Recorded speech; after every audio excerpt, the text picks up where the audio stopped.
Salut à tous, j'espère que vous allez bien. Depuis 2 jours, différents journaux disent que pas une goutte de pluie à Adélaïde en Afrique du Sud. D'autres disent pas de pluie significative depuis 5 ans à Adélaïde en Afrique du Sud. Donc je vous ai dit pas une goutte de pluie depuis 5 ans en Afrique du Sud pour certains et d'autres disent pas de pluie significative.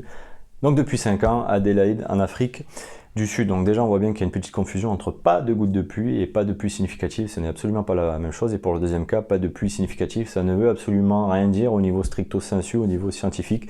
Pas de pluie significative, ça peut être soumis à tout un imaginaire, à toute interprétation possible. Il faut bien comprendre comment ça marche au niveau journalistique. En général, vous avez Agence France Presse, l'AFP, comme vous l'entendez souvent, qui lance une information qui est reprise a priori par tous les journaux, je vois, ou par la plupart des journalistes, sans vérification, sans faire leur travail. Et ça, c'est très dommage. Donc, l'Organisation météorologique mondiale, qu'est-ce qu'elle dit? Elle définit une journée de pluie à partir d'1 millimètre de pluie relevé. En dessous, on ne parlera pas de jour de pluie parce que la simple rosée du matin peut suffire à inscrire au niveau des pluviomètres 0,2, 0,4 mm, etc.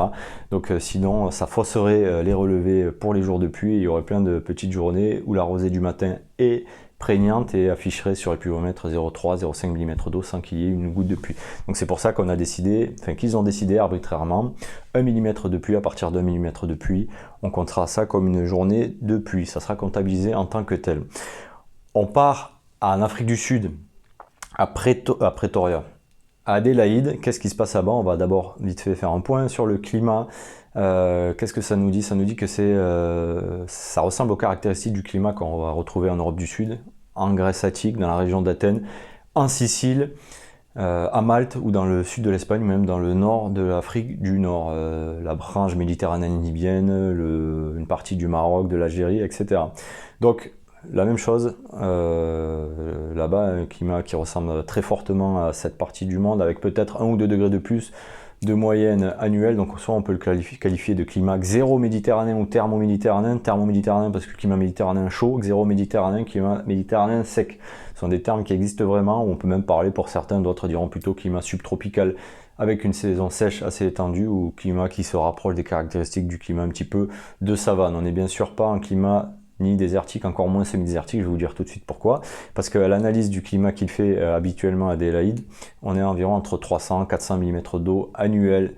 On parlera de climat semi-désertique quand il pleuvra moins de 200-250 mm d'eau annuelle. Donc voilà pour l'analyse du coin. Alors moi je suis allé un petit peu plus loin, je suis allé voir les stations aux alentours.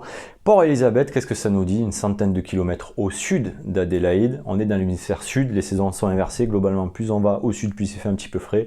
Plus on remontera au nord, plus il fera un petit peu plus chaud. Port-Elizabeth, caractéristique typique du climat sud-européen, 19 degrés de moyenne annuelle. Un régime de précipitation relativement sec pendant l'été, donc l'été arrive là-bas, chez nous on arrive à l'hiver. On rentre même dans le plein été à partir de maintenant là-bas. Donc saison sèche marquée en été, comme dans le sud de l'Europe. Et le reste de l'année, un petit peu de pluie quand même, et de manière un petit peu irrégulière, archaïque, au fil des saisons. Autre station trouvée, Bicho Airport, cette fois-ci une centaine de kilomètres plus au nord, donc c'est très intéressant, ça ressemble fortement au climat d'Adélaïde, une centaine de kilomètres à l'est cette fois-ci d'Adélaïde. On gagne 1 ou 2 degrés annuels, les précipitations c'est sensiblement les mêmes, une saison sèche un peu plus étendue. Et j'ai trouvé surtout une station beaucoup plus intéressante, parce que j'ai pas trouvé directement de stations qui sont posées là à Adélaïde.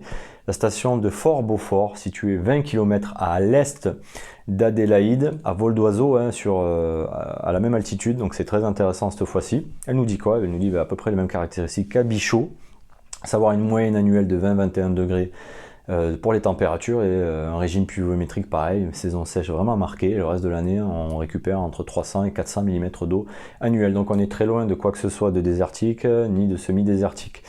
Pour l'année en cours, que se passe-t-il chez nos amis de Fort Beaufort? Donc c'est à peu près la même chose que Bicho ou que Port-Elizabeth, mais je vais me concentrer sur Fort Beaufort, celle qui va caractériser vraiment le climat d'Adélaïde parce qu'elle est tout à côté.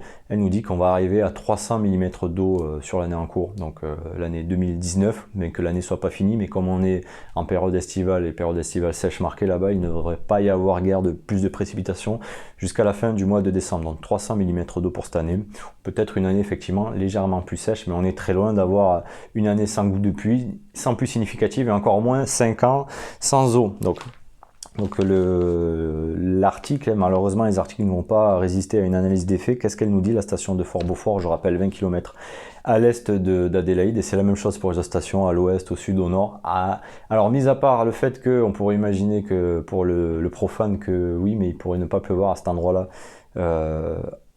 à Adélaïde, donc en climatologie ça n'existe pas sur 20 km de distance, mis à part vraiment si vous passez un col, etc. Donc c'est absolument pas le cas là-bas, et encore, on pourrait pas perdre comme ça sans explication 300 mm d'eau, à part un coup de magie ou de phénomène atmosphérique inexplicable, mais là ça c'est pas le cas. Donc on va considérer effectivement qu'elle fait froid à 20 km près. Donc la dernière pluie en fait remonte dans le secteur à 20 km pile d'Adélaïde. Donc sûrement même à Adélaïde, à 2 mm d'eau le 15 décembre, donc effectivement c'est pas grand chose, et 1 mm la vieille. Les dernières pluies significatives remontent au mercredi 9 septembre avec 9 mm, et 2 jours avant il tombait 14 mm d'eau. Donc on voit bien que c'est pareil aussi pour les autres stations alentours, que ce soit Port-Elizabeth, Bichot ou les autres, j'ai même plus les noms, j'avais regardé comme ça par curiosité, sachant que toutes ces stations ont à peu près le même régime pluviométrique. Donc oui, les dépressions qui passent à Bichot ou à Fort Beaufort, globalement, elles passent aussi par Adélaïde. Il n'y a aucune raison qu'elles sautent le pas pour la bonne imagination de ceux qui écrivent ce genre d'articles. Donc il y a bien eu des pluies cette année, même si l'année peut être considérée comme légèrement plus sèche qu'à l'accoutumée, et bien sûr il y a eu des pluies significatives comme chaque année là-bas à Adélaïde. Alors on revient aussi sur l'article, on nous mène une photo où on voit un petit peu la végétation alentour. Alors on est très loin d'avoir une végétation qui correspond à un climat où il n'a pas plu depuis 5 ans, qui serait une absence totale ou quasi totale de végétation d'ailleurs. Et pour finir, je vous dirais que dans le monde entier, il n'y a quasiment aucun endroit sur la planète où il ne peut pas pleuvoir pendant 5 ans, donc ça c'est de l'idée, de l'imaginaire. Il n'y a que quelques endroits très particuliers. Même dans la plupart des déserts, il pleut à un moment donné ou à l'autre. Partez en Australie, où vous avez quand même des précipitations au cours de l'année, même si elles sont sur une partie de l'année très restreinte, elles sont relativement faibles. Par exemple, à Alice Springs, qui est l'entrée des portes du désert, on a 250 mm d'eau annuelle, donc on ne parlera même pas de désert, mais à peine de climat semi-désertique là-bas, sachant que bien sûr, il y a des coins plus secs dans le désert australien. Vous partez pareil dans le désert californien, dans la vallée de la mort, vous avez entre 50 et 100 mm d'eau annuelle, etc., etc. Même dans le désert du Sahara, vous avez la plupart du temps quelques précipitations. Il n'y a que quelques endroits dans le monde qui sont qualifiés de super désertiques ou hyper arides. Donc par exemple, point particulier dans le point du Sahara, le sud de l'Égypte, le nord du Soudan, où là vous pouvez effectivement enchaîner de temps en temps quelques années sans aucune précipitation, ou le désert d'Atacama ou Chili, qui sont des points bien particuliers avec des régimes de temps bien spécifiques. Où là, à Atacama, on relève 0,8 mm d'eau annuelle. C'est l'endroit le plus sec du monde, vous n'avez pas de végétation là-bas, ou à peine quelques plantes qui ont un système de captation des brouillards, parce que vous avez le Pacifique à proximité, vous avez un régime de temps bien particulier, comme je vous l'ai dit, qui fait que vous avez de nombreux brouillards le matin, et ces plantes-là sont habituées, enfin, le peu de plantes ou le très peu de couvert végétal qu'il y a, à capter cette rosée du matin. En aucun cas le même paysage, le même couvercle végétal que vous avez sur la photo, même si elle paraît bien aride parce qu'on est en pleine saison sèche, qui correspond plus à un couvercle végétal effectivement de début de savane ou de fin de climat méditerranéen, avec des plantes xériques qui résistent effectivement à la sécheresse, mais qui ne résisterait en aucun cas à 5 années sans précipitation, même sans précipitation significative. Voilà, je finis avec cet article en vous disant que ça tombe mal quelques jours après l'article sur le Zambèze qui disait « Regardez, catastrophe, il ne coule plus » et que les gens sur place avaient réagi à travers les réseaux sociaux en prenant des photos en disant « Mais non, votre angle de vue, il est malhonnête.